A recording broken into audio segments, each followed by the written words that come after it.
What is self? This intriguing question has been the subject of countless philosophical debates. Today, we delve into the mind of one of the greatest thinkers in history, Socrates, to explore his perspective on this fascinating topic. Drawing from the ancient dialogues of Plato, Socrates' student, we find that the Athenian sage held a profound belief in the importance of self-knowledge. He urged individuals to embark on a relentless journey of questioning and introspection to truly understand themselves. Perhaps you've heard of the famous Socratic dictum, "Know thyself."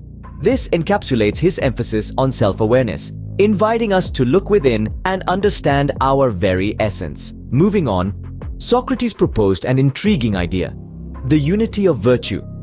He suggested that virtues are not isolated traits, but interconnected aspects of a single quality.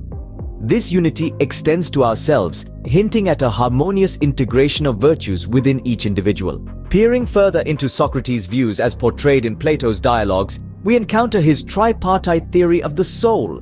He divided the soul into three parts: reason, spirit, and desire.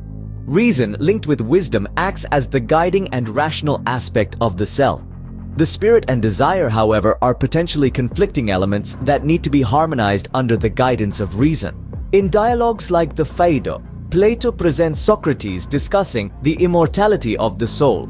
While these are Plato's interpretations, they suggest that Socrates may have believed the self, embodied in the soul, is eternal and continues to exist beyond the confines of mortality. Socrates' approach to discourse, filled with irony, and his eponymous method implies a belief in the potential for individuals to discover truths about themselves through thoughtful dialogue and critical inquiry.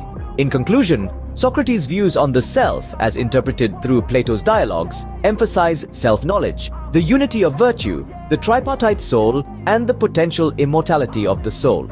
They highlight the importance of introspection, reason, dialogue, and the harmonious integration of our virtues. However, remember that these interpretations rely heavily on Plato's writings, as Socrates himself did not leave behind any written works.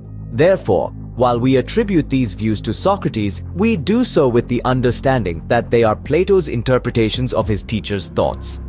Different dialogues may present slightly different perspectives, as Plato used Socrates' character to explore various philosophical ideas. So, what is self?